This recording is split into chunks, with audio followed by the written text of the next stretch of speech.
안녕하세요. 생생법률쇼 진행을 맡은 최승호입니다. 매주 목요일 생생법률쇼에서는 한 주 동안 우리 사회를 떠들썩하게 했던 사건 사고를 짚어보고 분석하는 시간 함께 하는데요. 이 시간 법무법인 정행김의 김희진 변호사님 함께 합니다.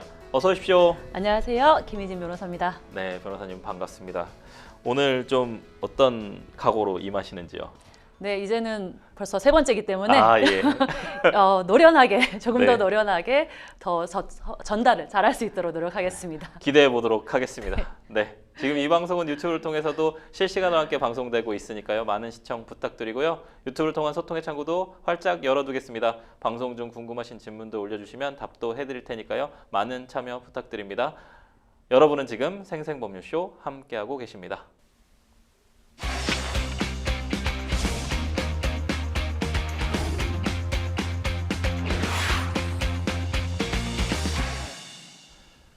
네, 화제의 중심에 있는 사건 사고를 법률적 시각으로 살펴봅니다. 생생 키워드 시작합니다. 첫 번째 키워드 좀 만나볼까요? 징역형 집행유예로 감형. 항소심에서 감형이 됐다는 것 같은데요. 누구 얘기일까요? 네, 배우 유아인 씨 관련 소식인데요, 변호사님. 네. 마약류 상습 투약 혐의로 1심에서 실형을 선고받고 법정 구속됐었어요, 유아인 씨. 항소심에서 징역형의 집행유예를 선고받았습니다. 우선 유아인 씨의 혐의부터 좀 짚고 넘어가 볼게요. 의료용 마약류를 상습 투약했던 걸로 혐의로 좀 기억하는데요. 어떤 내용이었나요? 네. 유아인 씨가 성균관 스캔들, 베테랑 이런 다양한 작품으로 팬층이 매우 두터웠는데 그렇죠. 안타까운 일이 발생했습니다. 예. 유아인 씨는 2020년 9월부터 2023년 1월까지 서울의 여러 병원에서 미용시술이라는 명목으로 수면 마취를 받으면서 181차례 의료용 네. 마약류 약품을 투약했습니다. 예. 그리고 2021년 5월부터 2022년 8월까지 예. 1년이 넘는 기간 동안 예. 다른 사람의 명의로 예. 45차례 네. 걸쳐서 수면제 1,100여 정을 아. 처방받아서 불법으로 사들인 혐의 등으로 네. 지난 2023년 10월 불구속 기소됐습니다. 네. 네, 투약한 것으로 밝혀진 의료용 마약류는 프로포폴, 네. 미다졸람, 케타민, 레미마졸람 총 네. 4종입니다. 네. 작년 9월 1심 재판부는 예. 대마흡연, 마약류 상습 투약, 네. 향정신성 의약품 상습 매수를 인정해서 예. 징역 1년의 실형, 네. 벌금 200만 원을 선고해서 법정 구속됐습니다. 네. 법정 구속은 법원에서 이제 판사가 판결을 하자마자 그 즉시 그 자리에서 법정에서 구속되는 것을 말하는데요. 네. 다만 함께 기소된 대마 수수, 대마 흡연 교사, 증거 인멸 교사 누구를 시켰다는 거죠. 예. 이 부분에 대해서는 무죄로 판단했습니다. 그러니까 뭐 타인에게 교사한 부분들에 대해서는 무죄였고, 그때 저희도 방송으로 다 지켜봤는데 시청자 여러분들, 사실은 좀 많아요. 181차례.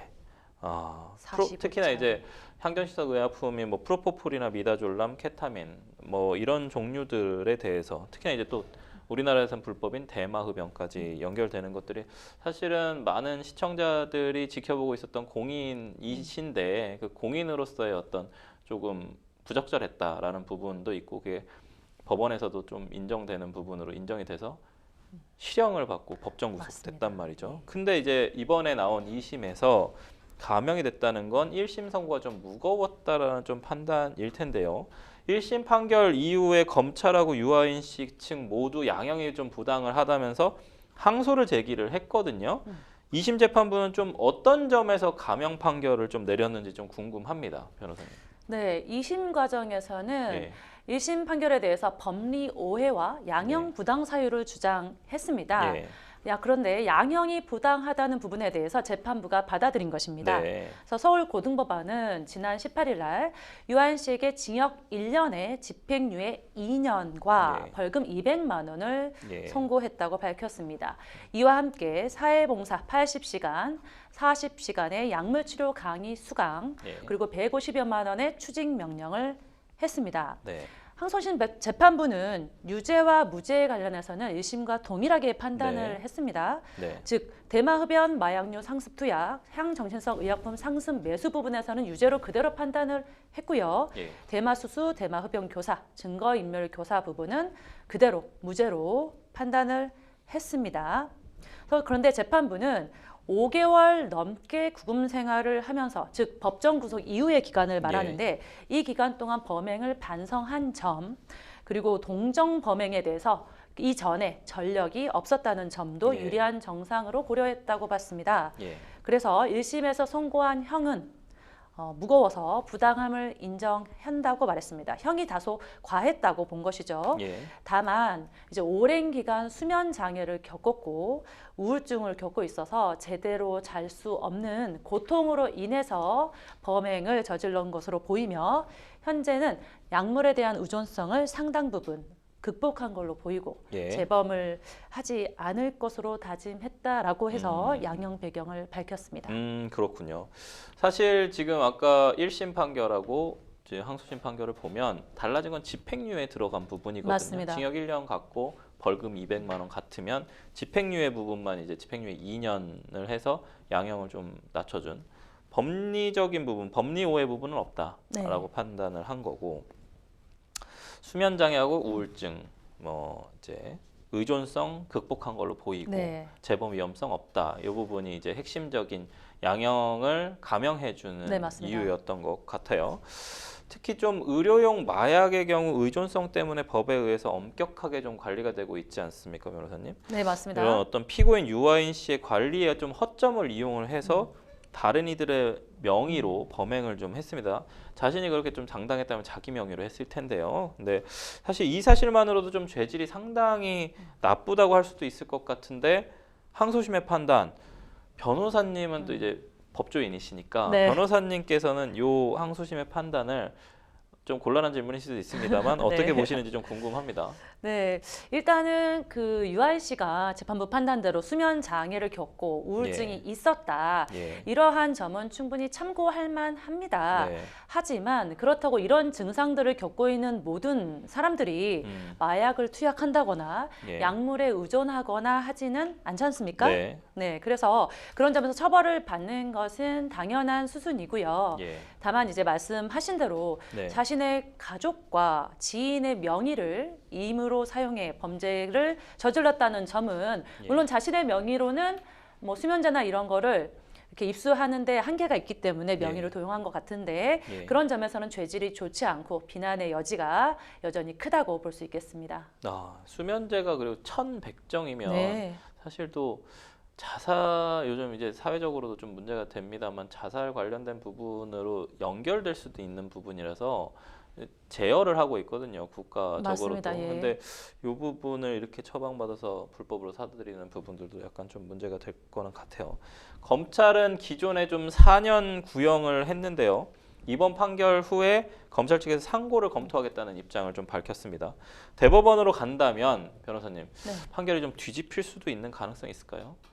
일단 대법원은 재판, 판결의 잘못이 있는지 없는지를 판단하는 법률심입니다.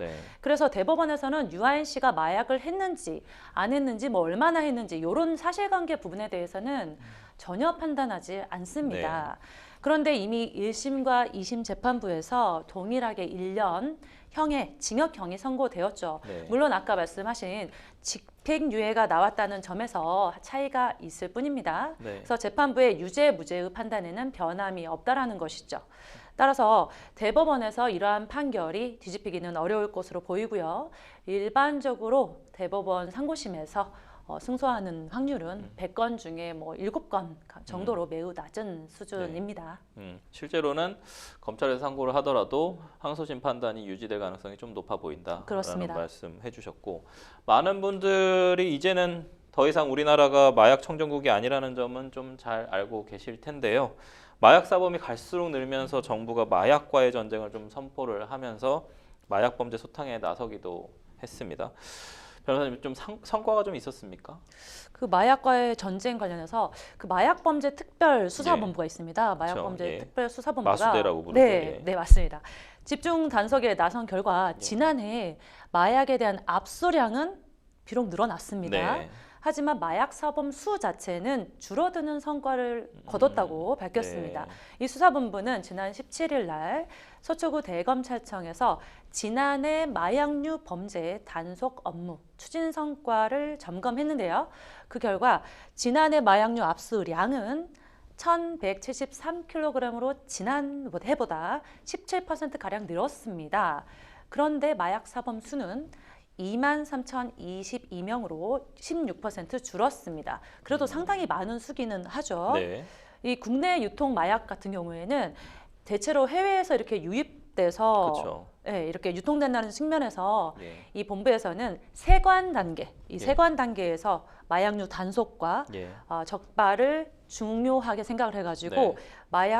마약에 대한 압수량이 늘어난 겁니다. 네네. 그러니까 마약에 대해서 세관 단계에서 압수량이 늘어나니까 상대적으로 국내에 들어와서 유입돼서 유통되는 마약의 류가 줄어들면서 네. 결국 투약도 아울러 줄어든 것으로 분석됩니다. 실제로 관세청이 적극적으로 이제 마약 사범들을 잡아들이기 위해서 수사하기 위해서 좀 움직였었던 게 아마도 도움이 좀 됐었던 것 같아요. 관세청이 과거에는 이제 검찰이나 경찰 같은 수사기관에서 좀 수사나 조사를 했던 거에 비해서 관세청까지 관여해서 이제 서로 합동 수사를 해서 많은 마약 사범들을 좀 단속했던 것 같은데 지금 이 내용이 제가 봤을 때는 이제 조직 자체가 마약 조직 자체가 좀 대규모화되고 있지 않느냐. 그러니까 이제 소규모적인 없어지고 카르텔들이 조금 더 특히나 이제 네. 제가 본 또 다큐멘터리 같은 경우에도 외국 이제 마약 조직들이 한국을 되게 좋은 시장으로 좀 보고 한국으로 많은 마약들을 들여오고 있는 그런 내용들이 스스로 인정하는 그런 다큐들도 좀 있더라고요. 그래서 점점 늘어날 것 같은데 마약 사범 수가 2만 명이 넘는다는 거 정말 놀랍습니다. 특히 16% 준 수치라고는 하는데 이거는 단순 투약자까지 다 합친 숫자일 거 아니에요? 네, 그렇습니다. 변호사님. 네. 국내에 머무르는 제가 방금 말씀드린 네. 이 얘기가 왜냐면 외국인 마약 사범이 늘고 있어요.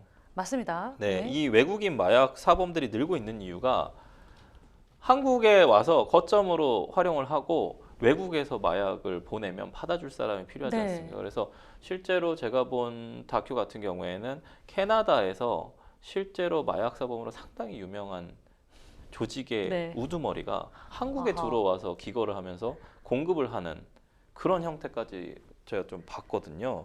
어떤 이 수법도 참 다양하고 유형들이 어떻습니까? 이게 수법하고 유형들이.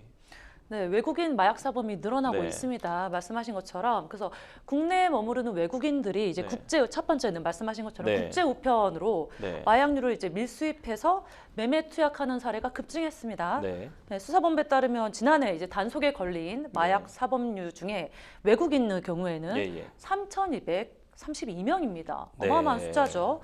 전년 대비 무려 26%가 증가를 했어요. 그리고 아. 계속해서 늘어나고 있는 것으로 파악됩니다. 예. 이게 주로 동남아 근로자나 불법 예. 체류자들이 네. 산업단지나 대규모 농장 등을 중심으로 네. 해서 마약류를 불법 유통하는 사례가 네네. 급증한 결과로 풀이됩니다. 예. 또 게다가 최근에는요. 예. 마약류의 원료 있지 않습니까? 예. 마약 자체가 아니라 그 원료를 국내로 밀반입을 해요. 예. 그리고 외국의 해외 제조 기술자를 입국을 네. 시킵니다. 네. 그러니까 원료 따로 기술자 따로 네. 입국을 하는 거죠. 네. 그래서 국내에서 마약류를 직접 제조해서 유통하는 일도 발생하고 있습니다. 네. 막 모텔에서 제조하고 이런 것도 네네, 그렇습니다. 그거 말씀해 주시는 거죠? 아. 예, 여러 장소야 여러 곳이 그러니까요. 되겠지만 뭐 숙소도 있고 시골에 또 사람이 많이 네, 없어지니까 맞습니다. 예, 예. 시골에 농장이나 이런 데 지방에 가서 창고나 농장에서 사람들 없는 곳에 가서 맞습니다. 네. 치밀해지고 있어요, 점점 더. 그렇군요. 어떻게 해야 됩니까, 이거? 이거 어떻게 제재를 해야 되겠죠, 우리가? 네. 만약에 국내에 체류 중인 좀 외국인 마약 사범이 늘면 내국인에게도 확실히 좀 영향을 끼칠 것 같거든요. 좀 내국인에게 영향을 끼칠 우려 어떻게 보시나요? 당연지사죠. 이제 예. 외국인 마약 사범이 국내에 늘어나게 되면요, 예.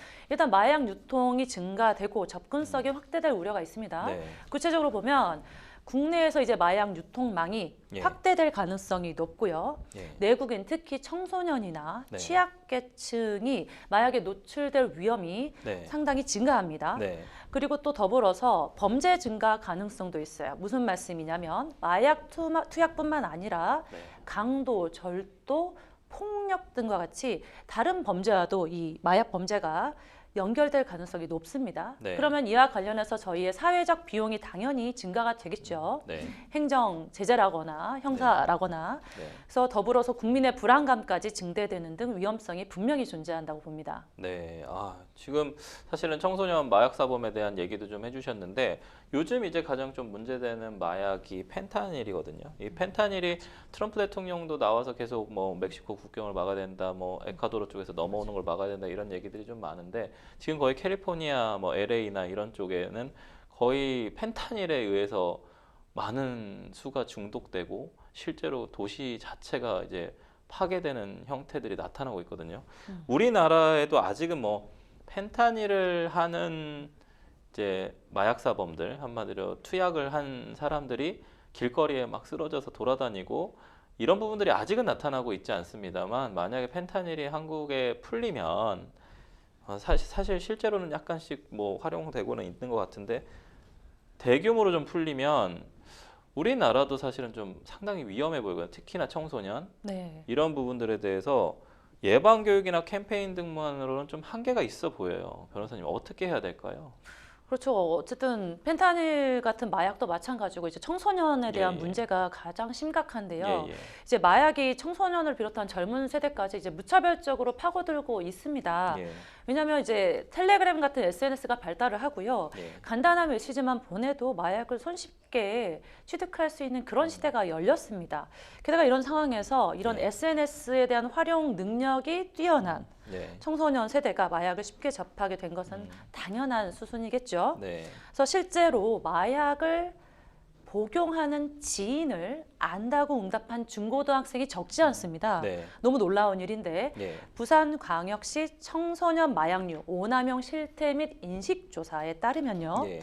마약을 처음으로 접한 평균 연령이 놀라지 마세요. 15세로 조사됐습니다. 그래요? 중학생이에요. 그렇게 낮아요? 뭐 네. 담배 조사 아닙니까? 아닙니다. 이거 마약이에요. 15세. 술 담배 조사 같은데요? 술 담배는 뭐 10살? 막 이렇게 해서 아, 15세인데 예. 중학생이에요. 이게 아, 처음 접한 나이라는 네. 거죠. 이게 상상하기 어려운 나이인데 네. 중고교생 1000명을 대상으로 이루어진 이 조사에서 놀랍게도 4명은요. 네. 마약을 복용한 적이 있다고 1000명 응답하기도 중에 했습니다. 4명이요? 네. 적어 보이지만 중고등학생이라는 엄청 많죠. 점입니다. 예, 예. 게다가 마약을 복용하는 장면을 직접 보거나 예. 그런 사실을 들었다라고 응답한 학생이 무려 60명이나 됐어요. 이게 한 명도 안 나와야 되는 게 정상 그렇죠. 아닙니까? 마약 청정국인 맞습니다. 대한민국에서. 네, 그러니까 허술하고 어차피 대답을 안 하는 사람들도 있기 때문에 그렇죠. 안 나와야 정상인데 이렇습니다. 학교가 이제 마약의 안전지대가 아니라는 것이 밝혀진 거죠. 네. 근데 이 조사에서 굉장히 주목할 만한 포인트가 있어요. 특이한 사실이 있습니다. 예. 학교 선후배나 예. 친구를 통해서 마약을 구한 적이 있다라고 응답한 비율이 30%에 달한다는 겁니다. 어떻게 이럴 수가 있죠? 네, 이게 굉장히 주목할 만한 포인트가 뭐냐면요. 예, 예. 학교를 통했다는 게 무슨 말이냐면 예. 한 학교에 마약이 한 번 들어가면 예.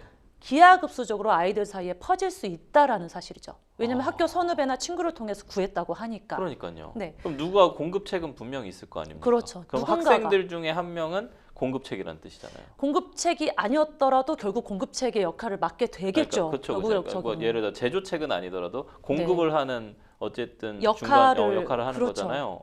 그래서 학교에 뚫리지 않게 하는 게 굉장히 중요할 것 같아요. 네. 그래서 실제 사례가 있는데요. 네. 자녀가 마약 중독자라고 밝힌 부산의 한 어머니가 계십니다. 예. 그래서 자녀가 경남 김해의 한 병원에서 현재 마약 치료를 받고 있어요. 예, 지금. 그래서 그 어머니는 이제 열심히 키워놓은 아이를 송두리째 빼앗긴 기분이다. 예. 어머니로서 실패자란 생각이 든다. 차라리 아들 대신 내가 중독자가 되고 싶다라고 이제 비통한 심정을 밝히기도 했습니다. 이와 같이 이 어머니의 이제 이야기가 더 이상은 남의 얘기가 아닌 것입니다. 마약 상황이 조금 심각해져 가는 것 같은데 이런 최근 마약 범죄 양상을 좀 보면 국적도 연령도 좀 다양해지고 있어요. 그럼에도 불구하고 우리나라가 이런 어떤 총력을 기울인 전담 조직이 아직 없는 것 같은데요. 변호사님 어떻게 돼가고 있나요? 이렇게 날로 진화하는 마약 예, 범죄에 예. 대항하려고요. 실제로 정부가 예. 검찰을 중심으로 합동수사본부를 설치하기로 아, 했습니다. 네. 다행스러운 일인데 네. 문제는 지난 12월에 비상계엄 여파가 있었죠. 네. 그래서 사실상 모든 게 중단되면서 이 공백이 우려되고 있습니다. 대검찰청은 지난 17일 날 마약범죄 특별수사본부 회의를 열고요. 예. 지난해 성과나 대응 방안을 논의했는데 네. 대통령 탄핵 소추로 전국이 마비된 상태이지 않습니까? 아, 그래서 네. 지휘체계 확립부터 어려움을 겪고 있어요. 원래 합동수사본부는 대검찰청 산하 조직으로 설치돼서 마약 수사 전반에 대한 컨트롤 타워, 예. 이제 헤드 역할을 할 예정이었는데 그래서 대검찰청이 여기에 배치할 검사들을 서울 네. 동부지검에 발령도 하고 사무실도 정비하는 등 예. 구체적인 계획을 세웠습니다. 네. 근데 탄핵 정국이 장기화되는 바람에 당초 계획과는 다르게 출범조차 못하고 있습니다. 그래서 네. 이 빠른 시일 내에 전국이 안정화돼서 마약범죄 전담 조직인 합동수사본부가 출범되고 네. 정상적으로 작동되기를 기대해 봐야 될 것 같습니다. 아니 근데 비상계엄하고 탄핵 정국보다 지금 마약 중독자들 그러면 지금 또 활개를 칠 거 아닙니까? 이런 부분들은 국민들 특히나 이제 청소년들에게 뭔가 불이익한 부분들 좀 문제가 될 수 있는 부분들이 있을 것 같아서 빨리 뭔가 해결책이 나와야 될 것 같습니다. 네, 좀 우려가 되는 상황인데요. 해결책이 좀 빨리 마련됐으면 좋겠습니다. 첫 번째 생생 키워드는 여기서 마무리하고 두 번째 생생 키워드 넘어가 볼까요? 계획 범행 정황 확보. 계획 범행을 정황 확보. 아무래도 뭔가 살인 사건 관련 내용일 것 같은데 이게 대전 초등생 피살 사건을 수사 중인 경찰이 압수수색을 통해 확보한 물품에서 교사의 계획 범죄 정황을 좀 일부 확인한 것으로 좀 파악이 됐습니다. 사건 발생 열흘째인데 여전히 좀 충격적입니다. 대전 초등생 피살 사건 계획 범행 여부가 사건의 좀 쟁점입니다. 수사팀에서 계획 범행의 무게를 좀 두고 있는 걸까요? 저는 이거 사건 보면서 너무 충격적이어가지고 이게 가능한 일인가 대한민국에서 그런 생각도 좀 했습니다. 뭐 지난번에도 말씀을 드렸지만 이 사건은 뭐 세계적으로도 조금 놀라운 사건이라고 저는 예. 생각을 합니다. 네. 그래서 수사팀 관계자가 이제 포렌식한 자료에서 예. 이 피해자의 계획 범행을 의심할 수 있는 유의미한 자료가 발견됐다고 했습니다. 예. 하지만 단순히 증거 하나에 초점을 맞추기보다는 범행 상황이라거나 관련자의 예. 진술 등을 종합적으로 고려해서 보았을 때도 예. 계획 범행의 가능성이 높다고 설명을 하고 있습니다. 네. 그래서 앞서 경찰은 범행 다음 날인 11일에 압수수색 및 체포영장을 발부받았습니다. 예. 그리고 범행 사흘째인 12일에는 피해자 집과 차량에 대해 강제 수사를 했고 피의자의 휴대전화와 컴퓨터 등을 확보해서 증거 자료를 분석 중입니다. 예. 또 범행이 일어난 학교에서도 수사팀이 방문해서 피의자가 쓰던 것을 포함해 컴퓨터 4대를 가져왔다고 합니다. 다만 네. 이러다 보니까 포렌식할 자료의 양이 방대하죠. 그래서 네. 분석에 다소 시간이 늦어지고 있습니다. 네. 이 외에도 이제 계획 범행이라는 이제 물증이 보이니까 예. 프로파일러를 5명이나 투입을 하고요. 네. 피해자의 병원 진료 기록을 살피는 등 범행 동기와 사전 계획 여부를 밝히는 데 주력하고 있어요. 아무래도 계획 범죄에 무게가 실리고 있는 것으로 봐야 될 것 같습니다. 네, 뭐 수사를 해봐야 되긴 하겠지만 계획 범행이 아니다라고 보기가 어려운 상황이지 않을까라고 전 개인적으로 좀 생각을 하는 게 이 피해자, 그러니까 사망한 초등생에 네. 대한 범행을 계획한 건 아닐 수 있지만 최소한 살인에 대한 계획 범행은 있었던 게 아니고 고의는 있었던 게 아닌가. 어떤 아이든 걸려라. 네. 내가 살인을 하겠다라는 계획은 있지 않았을까라는 게 상식적인 추측이고 또 그 피의자의 진술 중에 제가 이제 네. 살인 사건 발생하고 첫째 날의 뉴스 보도를 봤을 때 어떤 아이든 마지막 아이를 맞아요. 내가 네. 죽이고 나도 같이 떠나려고 네. 했다. 이 진술만 보더라도 이게 어떻게 우발적인 살인이 될 수 있는지 계획적인 살인이 아닐까라는 저는 개인적인 생각을 했는데 이 계획에 대한 부분을 수사를 하고 있다고 하니까 좀 답답한 부분이 있어요. 이런 사건에서 좀 수사의 중요한 열쇠가 피의자 진술, 그러니까 자백이죠. 자백을 좀 확보하는 것일 텐데 해당 교사의 진술 어디까지 좀 나왔을까요? 네, 피의자는 이제 범행 직후에 예, 자해를 해서 목 부위 정맥이 절단된 상태이기 때문에 예, 이 부분 수술을 받고 중환자실에 입원 중입니다. 네, 상태가 이제 다소 회복이 돼서 지난주에 대면 조사를 시도를 했는데 예. 이제 조사 도중에 혈압이 올라서 중단되고요. 아, 네. 현재는 뇌압 상승 등의 이유로 산소 호흡기를 착용한 상태인 것으로 전해졌습니다. 네. 이제 수사팀은 의료진과 소통을 하면서 피해자의 건강 상태를 예의주시하고 있다고 말했는데요. 그 지적해주신 피해자의 네. 진술과 관련해서는 네. 현재 알려진 내용은 그 말씀하신 어떤 아이든 상관없이 함께 예. 죽으려 했다 이 예. 부분 하고요. 추가적으로 범행 당일 학교 근처 마트에서 직접 흉기를 예. 구매하지 않았습니까? 예. 그래서 그 마트 직원의 진술이 지금 확보가 됐는데 예. 예. 이 피해자가 잘 드는 칼이 있느냐라고 물었고 이에 대해 직원이 어느 용도로 쓰시려고 하세요 하니까 요리할 때 쓰려고 한다는 취지의 발언을 했다고 밝혀졌습니다. 네. 최소한 마트에 갈 때는 고의가 있었던 거잖아요. 그러니까 이게 우발적으로 교실에서 갑자기 커터 칼을 꺼내서 이게 아니죠. 우발적인 거지. 맞습니다. 이미 마트에서 칼을 샀다는 것 자체가 계획이죠. 아주 뭐 10분 전이도 5분 전에도 계획을 했다면 그건 계획이지 않습니까? 맞습니다. 그리고 자해뿐만 아니라 사람을 해치면서 예, 예. 뭐 요리에 쓰려고 했다는 식으로 아, 지금 예. 변명을 하고 거짓말을 예. 한 거지 않습니까? 예, 예. 이 부분도 문제가 되는 것이죠. 그래서 경찰에서는 좀 신상 공개 여부를 검토를 하고 있다는데 지금 피의자의 몸 상태가 그렇게 썩 좋아 보이지는 않아요. 혹시 이 뭐 그런 일은 좀 없었으면 좋겠습니다만 피의자가 또 사망하는 경우로 또 연결될 수도 있으니까 반드시 그렇- 회복해서 처벌받길 네, 바랍니다. 그렇게 되면 네. 좀 그것도 너무 피해자인 우리 초등학생 너무 억울하게 이 세상을 떠나게 되는 것 같아서 그러진 좀 않았으면 좋겠습니다만 신상 공개 가능성 좀 있을까요? 현재 경찰에서 이제 신상 공개 여부를 검토하고 있습니다. 예. 근데 신상 공개 여부는 이제 경찰이 구성한 신상 공개 심의위원회에서 결정됩니다. 예. 그래서 일반적으로는 범죄가 중대하고 예. 국민의 알 권리를 충족하면서 예. 재범을 방지하는 것에 필요성이 인정될 경우에 피의자의 얼굴과 실명을 공개할 수 있습니다. 네. 이번 사건의 경우에는 이러한 요건들을 모두 충족한다고 보기 때문에 신상이 공개될 가능성이 높을 것으로 보고 있습니다. 저는 좀 이 사건 겪으면서 또 경악스러울 수밖에 없었던 부분이 언젠가부터 이런 사회적으로 떠들썩한 사건이 발생을 하면 피해자 혹은 희생자를 대상으로 비방하거나 조롱하는 게시글이 좀 인터넷 커뮤니티에 올라온다는 건데요. 이번 사건 역시 마찬가지였습니다. 저는 사실 좀 그 8살 아이가 어떤 죄를 지었는지 혹은 아니면 어떤 비난을 받을 만한 상황에 있었는지 전혀 이해할 수 없는데 뭘 조롱할 것이 있고 뭘 비방할 것이 있을까요? 라는 생각은 듭니다. 이런 부분들은 좀 멈춰야 된다고 생각하는데 이런 글들에 대해서 사자 명예훼손 혐의가 좀 적용 가능할까요, 변호사님?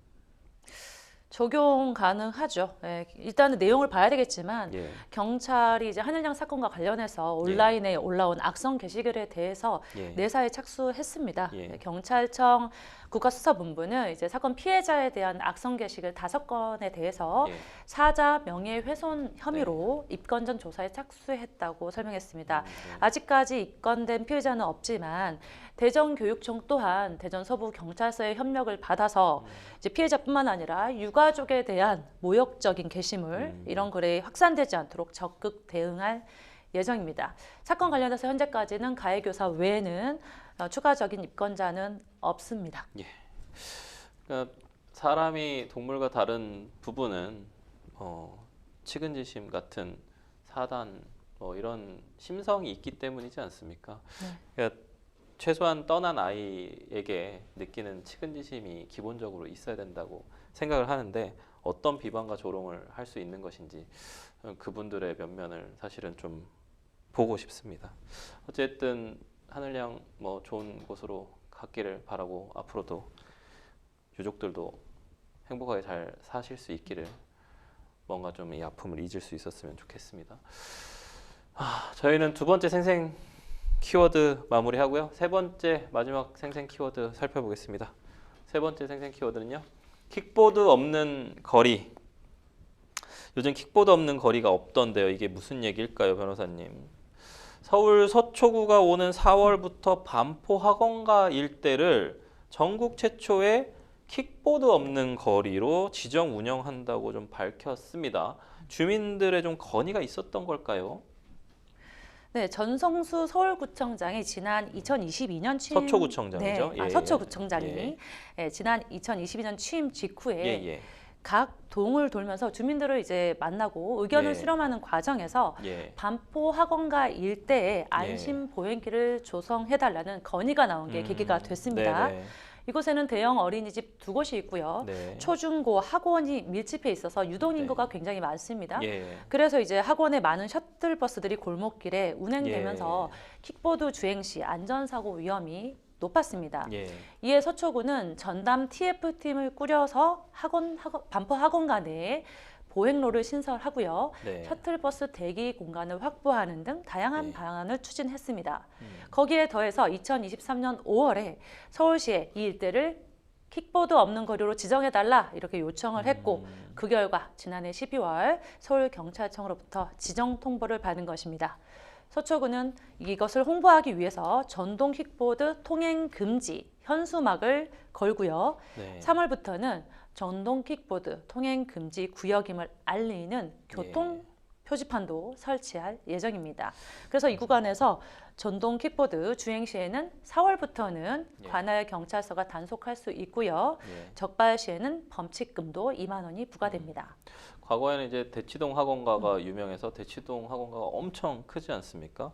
근데 이제 어린 아이들 대상으로 해서 반포 학원가가 이제 많이 확장되면서 이제 과거에는 이제 사무가든 사거리라고 불렸던 그 지역인데 고속터미널 뒤쪽이요. 거기에 학원들이 갑자기 엄청나게 생겼는데 출퇴근 차량들이 많이 몰려서 상습 정체 구역입니다. 그래서 차량과 아이들이 막 뒤섞여서 저녁에 가면 실제로 너무 위험해 보여요. 많이 다니시는 거죠? 그렇죠. 이 동네에 오래 살아서 서초구 쪽 오래 살아서 제가 보는데 아이들이 너무 걱정되는 겁니다. 그쵸. 막 튀어나와요.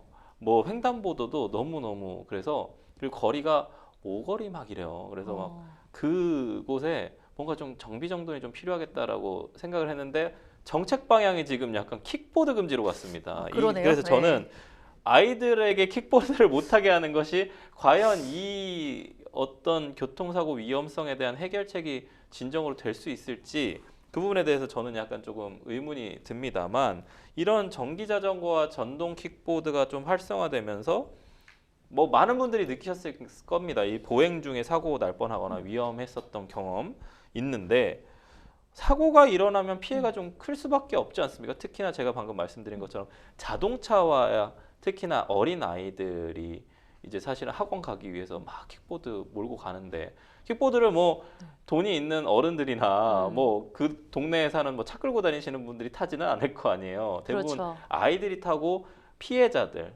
교통사고가 났을 때 피해자는 대부분 아이들일 거란 말입니다. 그 아이들 이 피해가 좀 클 것 같은데 어떻습니까? 네, 그렇습니다. 제 친한 동기 변호사도 이 전동 킥보드를 타다가 사고가 나서 팔이 부러진 적이 있습니다. 제가 직접 위험하죠, 목격을 실제로. 했어요. 그래서 이제 전동 킥보드 사고의 유형을 조금 분석을 해보면요. 안전모 미착용, 뭐 신호 위반, 음주운전도 하고요. 이제 문제가 되는 건 차량이나 보행자와의 이제 충돌 사고가 빈번하게 발생한다는 점입니다. 근데 이제 사고가 나면 이 전동 킥보드라는 것이 이제 맨몸으로 타지 않습니까? 그러다 보니까 그 차량이나 이런 거에 추돌을 하는 경우 심각한 부상을 유발하거나 심지어는 사망 사고로 이어지는 경우가 있습니다. 그래서 그 위험성이 매우 높습니다. 그래서 이런 공유 킥보드 이용이 증가함에 따라서 이제 무단 방치된 킥보드들 있잖아요. 이거에 대해서 지방자치단체들이 불법 주정차 단속과 견인 조치에 나서고 있습니다. 지자체에 따르면 지난해 말 기준에 서울시 44,123대를 비롯해서 전국의 공유 킥보드 수가 무려 30만 대에 이르는 것으로 조사됐습니다. 아, 네. 어마어마하죠. 엄청나게 많네요. 예. 그래서 이제 사고 발생 건수도 예, 높을 예. 수밖에 없겠죠. 예. 그래서 2019년에 447건이었던 것이 2023년에는 무려 4년 새 5배 넘게 증가해서요. 예. 2,389건이 되었습니다. 네. 그래서 이에 따라서 지자체들마다 지금 킥보드와의 전쟁 중인데요. 네. 서울시는 킥보드 없는 거리로 아까 말씀드린 것처럼 네. 지정을 추진 중이고요. 예. 경기 고양시, 충남 천안시 등도 무단 방치된 킥보드 견인 조치에 나섰습니다. 네네. 이 공유형 킥보드 3,000대 가량이 운영 중인 인천시 연수구도요. 예. 견인에 나섰는데 예. 연수구는 특이하게 지하철역 입구, 버스 정류장, 택시 승강장 횡단보도에 5m 이내, 예. 그다음 폭 3m 이하 보도, 예. 그다음에 보도와 구분된 차도, 자전거 도로 등을 긴급 구역으로 지정을 하고 네. 위반 킥보드에 계고장을 붙인 뒤 네. 이 계고장이라는 거는 행정상 의무 이행을 재촉하는 일종의 경고장 같은 걸 말하는데요. 네. 이제 30분 내 업체가 이동시키지 않으면 견인키로 했습니다. 근데 이제 좀 특이한 점은 이 단속원들이 있잖아요. 네. 줄자를 가지고 다닙니다. 왜냐하면 예. 아까 말씀드린 5m, 3m 이런 기준이 있잖아요. 그래서 줄자를 이용해서 킥보드가 주차된 인도의 폭이라거나 네. 킥보드와 주변 횡단보도 간의 거리를 일일이 측정한 뒤에 이 계고장을 붙인다는 거예요. 아, 네. 그래서 효과가 즉각적으로 나타났다고 합니다. 예. 왜냐하면 실시간으로 사진을 찍어서 증거를 남기고요. 예. 업체에 알리니까 업체도 따를 수밖에 없는 네, 것이죠. 그래서 연수구는 아직 시행 초기고 주체 구역이 부족한 점을 감안해서 긴급 구역만 단속 중인데도 킥보드를 한 700대 운영하던 업체가 네. 연수구에서 철수를 하는 등 변화가 있는 상황이라고 말했습니다.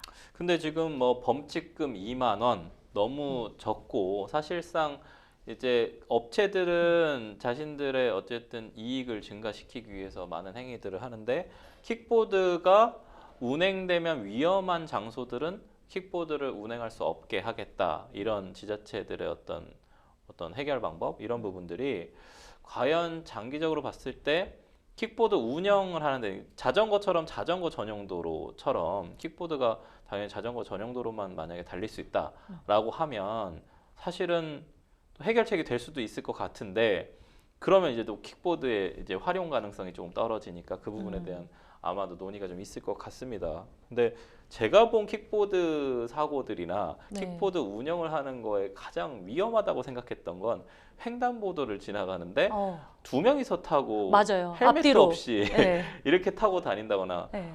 잠깐 타는 거니까 괜찮겠지 이런 부분들도 있는데 음주운전 그렇죠. 사고라든지 안전모도 안 하고 다니는 그쵸. 학생들 많죠. 특히나 이제 운전면허가 없는 학생들이 타고 다니는 건 면허 취소를 할 수도 없거든요. 네. 그러니까 이런 부분들에 대해서 사실은 대한민국 전체적으로 이 킥보드 관련된 부분에 대해서 좀 논의를 하고 법령 정비를 좀 해야 되는 것이 아닌가라는 좀 네. 생각이 들거든요. 그래서 네. 그냥 단순히 아이들이 킥보드를 타고 다녔다. 이 부분에 대해서 어떤 책임을 물을 수 있고 어떤 예방이 될 수 있을지에 대한 좀 의문이 좀 들거든요. 효과가 좀 더 있으려면 어떻게 해야 된다고 좀 보시나요, 변호사님?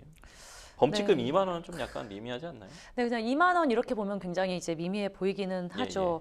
일단 전동 킥보드는 기동성이 너무 높고요. 네네. 보도와 차도를 이제 넘나들면서 이동을 하기 네네, 때문에 그렇죠. 효과적인 단속 자체도 어렵습니다. 이렇게 예. 쌩쌩 지나가니까 단속을 하기가 어려워요. 자전거는 횡단보도에서 내려서 가게 되어 있습니다. 네, 요새 이제 네. 오토바이도 마찬가지죠. 그쵸. 내려서 끌고 근데 가시죠. 킥보드는 그냥 가잖아요. 그러니까요. 그게 이제 문제가 되죠. 예. 이제 말씀하신 것처럼 범칙금 2만 원도 예. 이제 일반 교통법규 위반에 부과되는 범칙금이랑 비교했을 때 매우 낮은 수준에 해당합니다. 예. 그래서 전동 킥보드 음주운전 같은 경우는 자동차 음주운전에 비해서 절대 위험성이 낮다고 볼 수는 없는데도 예, 예. 불구하고 예, 예. 이제 처벌 수위가 크게 낮은 것도 예, 예. 사실입니다. 예, 예. 근데 이제 안전사고 예방을 위해서는 단순한 이렇게 처벌 강화나 이런 것보다는 언급해 주신 것처럼 안전 교육이라거나 인프라 구축도 당연히 필요할 거고 네. 이런 처벌이나 여러 가지 안전 조치에 대한 홍보도 필요합니다. 30만 대라고 한다면 사실상 이게 이제 법령에 들어가야 되고 보도나 이런 데에도 많이 나와야 될 것 같아요. 킥보드 전용 도로라든지 자전거랑 같이 쓴다든지 뭔가가 대책이 나와야 될 것 같습니다. 그렇죠. 정책적인 어떤 네네. 방안이 필요할 것으로 봅니다. 네네. 알겠습니다. 지금까지 생생 키워드 만나봤고요. 저희는 뉴스픽스로 돌아오도록 하겠습니다. 여러분은 지금 생생보물쇼 함께하고 계십니다.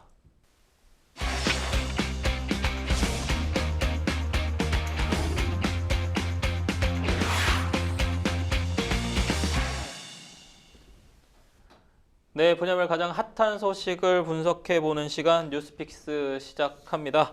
매주 목요일 주요 사건, 사고, 이슈들을 짚어보는데요. 오늘 만나볼 첫 번째 주제는 새신랑 죽음 내문 킹크랩 갑질입니다. 이게 무슨 얘기일까요? 새신랑을 죽음으로 내문 킹크랩 갑질. 야, 직장에서의 괴롭힘으로 30대 직원이 극단적 선택을 한 사건이 또 발생을 했습니다. 전북 장수농협 간부 등이 재판에 넘겨졌다고요. 아마 킹크랩 관련된 뭔가가 있는 것 같습니다. 네, 전주지검 남원지청은 지난 17일 근로기준법 위반, 협박 등의 혐의로 장수농협 간부와 직원 등 4명과 사건에 연루된 노무법인 등 법인 2곳을 불구속 기소했습니다. 예. 장수농협 간부는 2020년 1월부터 1년여간 함께 근무하던 30대 직원에게 부당한 업무 지시를 하는 등 갑질을 하고 괴롭힌 혐의를 받고 있습니다. 예. 이 사건은 직원의 유족들이 2023년 1월 기자회견을 열고요. 장수농협의 직장 내 괴롭힘 사실을 밝히면서 드러났습니다. 사망한 직원은 당시 결혼한 지 석 달밖에 안 된 새신랑이었습니다. 네. 안타깝게도 괴롭힘을 당했다 이런 내용의 유서를 남기고 차량 안에서 숨진 채 발견됐고요. 네. 타살 흔적은 없는 상태입니다. 네.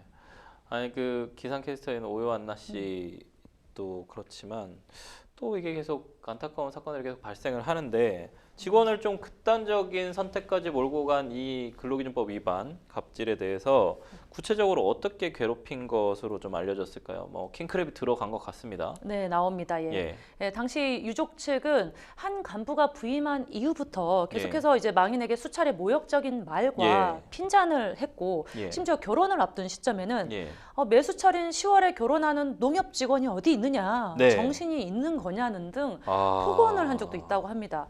이제 구체적으로는 이 직원에게 서울 노량진에 가서 지금 말씀드렸어요. 전주 장수농협이에요. 전주 장수요. 네. 서울 노량진에 가서 킹크랩을 사와라. 아. 무리한 요구를 이렇게 하거나 근데 또 사비로 사오라고요. 네, 사비로 사와라. 출근할 때 다른 주차장 이용해라.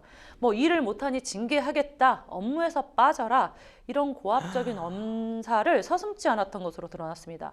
그래서 이 직원이 실제로 택시를 타고요. 전북 장수에서 서울 노량진까지 지금 계산을 해도 4시간이 넘어요. 네. 그 시간을 당연히 개인 사비로 갔겠죠. 택시를 타고 가서 무려 27만 5천 원어치의 킹크랩을 사기도 했습니다. 이건 심각한 괴롭힘 아닌가요? 어마어마한 거죠. 전북 장수에서 서울 노량진까지 킹크랩을 사러 보냈고 27만 5천 원짜리 킹크랩을 사왔다. 네. 택시 타고요. 그것도 사비로. 사비로. 네. 아, 이런 일이 지금 2025년 대한민국에 있을 수 있나요? 믿어지지 않는 사건 사고가 많습니다. 이거 경악스러운데 저는 개인적으로. 네. 이런 일이 있을 수 있나요? 그러니까 이게 믿어지지 않으니까 이게 진짜인지 가짜인지 가끔 헷갈리는 이런 사건들이 있어요. 변호사님, 이게 보통 이제 직장에서 괴롭힘이 좀 발생하면 사내 인사팀 등에 좀 신고를 하게 되는데 이번 사건에서 사망한 직원은 좀 회사에 신고를 안 했나요? 했습니다. 그래요? 당연히 또? 이 직원이 괴롭힘을 오래 받았으니까 신고를 했겠죠. 농협이잖아요. 네, 그러니까 이제 회사 측이 직원을 본점으로 발령을 냈어요. 그런데 문제는 이제 내부 전산망에 접속도 안 되는 컴퓨터를 지급하거나 직무에서 배제시키는 등 이런 행위를 했습니다. 게다가 사건 처리 과정에서 문제가 되는 것이 가해자의 지인인 공인 노무사를 선임을 해서 사건을 묻으려고 했다는 것입니다. 그 농협 측은요. 직장 내 괴롭힘에 대해서 자체 조사를 시행했고 2022년 정식 조사 결과를 토대로 심의위원회에서 가해자로 지목된 이들 2명에 대해서 혐의가 없다고 결론을 내렸어요. 예, 예. 근데 이에 대해서 유족들이 받아들일 수가 없잖아요. 네, 네. 그래서 농협에 이 신고를 한 이후에도 가해자와 피해자가 분리 조치가 제대로 이루어지지 않은 상태에서 예, 예. 조사가 이루어졌다 이렇게 지적을 했고요. 예, 예. 유족 측이 이렇게 문제 제기를 하니까 고용노동부가 네. 특별 근로 감독에 착수를 했습니다. 네. 그래서 해당 농협에서 여러 상급자들이 이 직원을 상대로 직장 내 괴롭힘을 벌인 정황을 파악했다고 합니다. 아, 그렇군요. 아니, 변호사님, 그 직장 내 괴롭힘 방지제도 2019년 근로기준법 개정안으로 시행되면서 좀 도입이 됐거든요. 벌써 6년째 맡고 있습니다. 근데 아직도 계속 직장 내 괴롭힘 신고가 많거든요. 근데 최근 또 제가 아까 말씀드렸습니다. 오요한나 씨 같은 MBC 기상캐스터가 뭐 이슈가 불거지면서 프리랜서 같은 노동자들이 이 법의 보호를 좀 받을 수 없다는 점도 막 계속 주목되고 있어요. 이 근로기준법 개정안이 앞으로 어떻게 좀 보완되고 발전해 나가야 될까요, 변호사님? 네, 지난해만 해도 네. 직장 내 괴롭힘 신고 건수가요. 예, 예. 12,253건입니다. 상당히 역대 많습니다. 네, 최다예요. 그 2019년 직장 내 괴롭힘 금지법 제정 이후에 계속해서 증가세를 보이고 있습니다. 근데 이제 문제가 뭐냐면요. 신고가 접수가 돼서 고용노동청 단계에서 법 위반으로 판정된 비율이 전년도에 비해 0.3% 증가하고 네. 반면에 문제가 법 위반 없음, 네. 불출석으로 조사 불능, 법 적용 제외 이런 괴롭힘 외의 사유로 마무리된 사건이 무려 60%에 달했습니다. 그러니까 무슨 말이냐면 직장 내 괴롭힘으로 신고를 한 8건 중에 한 건만 행정 조치가 내려지고요. 나머지 7건은 괴롭힘으로 인정받지 못한 것이죠. 아, 그렇군요. 어쨌든 이런 직장 내 괴롭힘이 조금 앞으로는 좀 근절됐으면 좋겠습니다. 저희는 첫 번째 뉴스픽스 주제 마무리하고요. 두 번째 뉴스픽스 주제 넘어가 보도록 하겠습니다. 네, 두 번째 뉴스픽스 주제 볼까요? 돈 받고 시험 문제 판 교사들입니다. 아, 저는 이 뉴스 보고도 너무 충격받았거든요. 이게 참 사교육 업체에 돈을 받고 문제를 팔아넘긴 교사들이 무더기로 적발이 되는데 213억 원이에요. 교사 249명이고요. 맞습니다. 아, 어떻게 보셨습니까, 이거? 이 뭐 인원 규모부터 금액부터 말도 안 되잖아요. 예, 예. 그래서 감사원이 지난 18일에 전국 고등학교 교사 249명입니다. 예. 지난 2018년부터 5년간 사교육 업체에 문제를 팔아서 예. 챙긴 돈이 212억 9천만 원, 즉 예. 213억에 가까운 돈이죠. 이걸 그러니까요. 발표를 했어요. 예, 그래서 예. 감사원 감사에 따르면 예. 이제 한 교사는 5년 동안 사교육 업체 8곳에 예. 모의고사 문항을 제작 판매했어요. 예. 6억 원이 넘는 돈을 벌어들였습니다. 아, 네. 이 교사는 심지어 다른 교사들 이렇게 섭외를 해서 팀을 만들었어요. 팀을 짜서 본인이 부업이네요, 부업. 부업으로 보기에는 돈 규모가 아, 네. 본 월급보다 네. 그래서 그렇죠. 팀을 만들어서 거의 아, 사업이죠. 대단하네요. 본인이 팀장을 맡아서 조직적으로 모의고사 문항을 만들어서 판매를 예. 했습니다. 예, 예. 또한 다른 교사는 교사 36명이 만든 문제를 배우자가 운영하는 업체를 통해서 판매를 해서 예. 돈을 18억 원이 넘게 벌었고요. 예. EBS 수능 연계 집필진 중요한 분이잖아요. 네, 그렇죠. 이 교사는 2015년부터 EBS 교재 변형안 문제 약 네. 8,000개 가량을 판매해서 5억 8천만 원을 벌기도 했습니다. 아, 단순 수치 계산만 해봐도 한 명당 1억 원 정도 가까이 받은 거거든요. 이게 시험에 그대로 출제됐다는 건데 좀 매우 충격적인 사실이거든요. 교육부의 지도 감독 소홀이 이런 문제를 좀 불거지게 한 건 아닌가 싶기도 하고요. 이번에 적발된 좀 현직 교사 249명한테 어떤 처벌이 좀 내려지게 될까요? 이 부분 변호사님 좀 말씀 좀 해주시죠. 네, 이게 문항 거래 자체가 예, 예. 약간 구두로 계약하는 수법이라서 적발이 예. 어려웠습니다. 예, 예. 그래서 이런 교원들이 사교육 업체의 문제를 제작 판매하고 돈을 받는 행위 자체는 예. 국가공무원법 64조, 예. 청탁금지법 8조를 예. 위반한 것에 해당합니다. 그래서 예. 감사원은 249명의 교사 중에 비위가 심각한 공립고원 교원 예. 8명과 사립교원 21명 등 총 29명에 대해서 징계 요구 및 비위에 대한 징계를 요구했고요. 예. 나머지 220명에 대해서도요. 교육부에 시도교육청과 협의해서 적정 조치를 하도록 통보했다고 밝혔습니다. 아, 그렇군요. 이게 사실은 근데 피해 금액이 너무 크잖아요. 이익 금액이 너무 크지 않습니까? 맞습니다. 이건 좀 근절이 돼야 될 것 같은데요. 해당 교사들 징계해서 퇴직시켜야 되는 거 아닌가요? 이거 징계 받아야 되고요. 그동안 그 문제를 푼 학생들은 도대체 어떻게 이게 수습이 안 되는 것이죠. 공정한 시험이 네. 아닌 상황이니까 맞습니다. 어떻게 근데 이미 지나간 일이라서. 어떻게 해야 될까요? 이거는 쉽지 않을 것 같아요. 그 학생들에 대해서는 쉽지 않고요. 저는 교사들에 개인적으로 대해서. 교사들을 좀 해임을 해야 되는 사안이 아닌가라는 좀 생각이 마땅한 듭니다. 처벌을 받아야 될 겁니다. 네, 그렇군요. 알겠습니다.